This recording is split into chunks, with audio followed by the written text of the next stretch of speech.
इंदौर के एम्बा अस्पताल में चूहे के काटने से हुई बच्चों की मौत के बाद में लगातार अस्पताल प्रबंधन पर कई तरह के गंभीर आरोप लग रहे हैं। साथ ही इसका विरोध सब जगह पर हो रहा है। इस घटना को लेकर आदिवासी समाज में भी खासा आक्रोश देखा जा रहा है।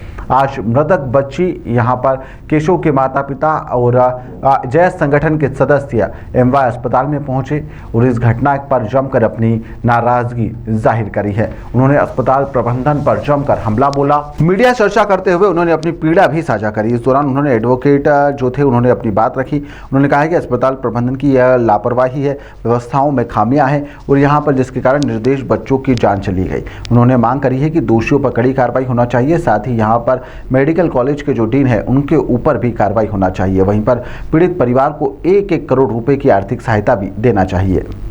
एमवाई अस्पताल में चूहे के काटने से 2 नवजात बच्चों की मृत्यु हो गई, जिसमें एक बच्ची तो देवास की थी लेकिन दूसरी बच्ची का पता नहीं चल पा रहा था। तो एमवाई का जो प्रशासन है उसको लावारिस घोषित कर दिया था। लेकिन जैसे हमारे संज्ञान में आया कि धार जिले की है, हमने तुरंत कलेक्टर महोदय को फ़ोन लगाया और हमने कहा कि बच्ची के शव को सुरक्षित रखवाइए, हम लोग बच्ची के परिजनों को ढूंढ कर लाएंगे।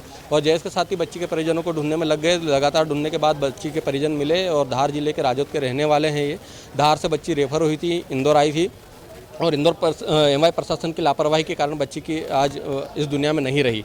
तो हम लोग मांग कर रहे हैं कि बच्ची के परिवारजनों को न्याय दिया जाए। और ये जो एमवाई अस्पताल है इंदौर का सबसे बड़ा अस्पताल है, उस अस्पताल के जो डीन हैं, अधीक्षक है और विभाग अध्यक्ष है, जितने भी जिम्मेदार अधिकारी हैं उनको तत्काल निलंबित किया जाए। साथ ही साथ बच्ची के परिवारजनों को, दोनों परिवारजनों को, क्योंकि दोनों बच्चों की आज मृत्यु हो चुकी है, तो दोनों परिवारजनों को 1-1 करोड़ रुपए का मुआवजा राशि दी जाए।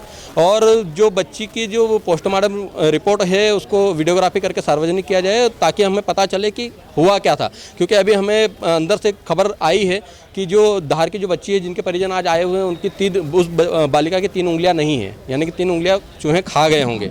ये हमारे पास खबर है, लेकिन पोस्टमार्टम रिपोर्ट आने और बच्चे का शव देखने के बाद हमें पता चलेगा। और जब तक ये जो जिम्मेदार अधिकारी हैं उनको निलंबित नहीं किया जाता, उन पर हत्या का मुकदमा दर्ज नहीं किया जाता, तब तक हम लोग बच्चे का शव लेकर यहाँ से नहीं उठेंगे। उनके पिताजी का कहना है, बच्ची के पिताजी का कहना है कि डिलीवरी धार में हुई थी और यहाँ पर भर्ती कराया। इसकी क्या बीमारी थी? जी, डिलीवरी धार में हुई थी और बच्ची को कुछ बीमारी थी जिसके कारण यहाँ पर उनको रेफ़र किया गया था और उनको NICU में रखा गया था। तो NICU में थी, अब बच्ची वहाँ पर ठीक होना चाहिए थी, लेकिन क्या हुआ कि चूहे के खाने की वजह से चूहे का जो पॉइजन होता है वो कहीं ना कहीं बच्ची के शरीर में फैला होगा और उसके कारण बच्ची की मृत्यु। ये तो एमवाई प्रशासन की लापरवाही है। ये एमवाई प्रशासन को देखना चाहिए कि कैसे एक NICU के वार्ड में चूहे घूम रहे हैं। ये बहुत बड़ा विषय है और ऐसी जो घटनाएं हैं ये पुनरावृत्ति नहीं होनी चाहिए कहीं पर भी, ये हम मांग करते हैं। देखिए, जब तक एमआई के अधीक्षक और इन लोगों को जिम्मेदार अधिकारी को नहीं हटाएंगे तब तक हम लोग शव को लेकर यहीं बैठेंगे, क्योंकि हम लोग शव को लेकर उठने वाले लोग नहीं हैं। ये काम तो आज ही होना चाहिए। साथ ही साथ मध्य प्रदेश शासन, जब आप देखिए भोपाल में एक घटना हुई थी जहाँ पे शव रखे हुए थे, शव को जब चूहों ने काट लिया था और बर्न हो गए थे, आग लग गई थी, तो तत्काल वहाँ के डीन, विभाग अध्यक्ष, तमाम अधिकारियों को तत्काल सस्पेंड करके उन पर मुकदमा दर्ज किया गया था। लेकिन इंदौर के मामले में, एमवाई के मामले में ऐसा क्यों नहीं हो रहा, जबकि दुनिया के लोग देख चुके हैं कि चूहे के काटने से 2 नवजात बच्चों की मृत्यु हो चुकी है।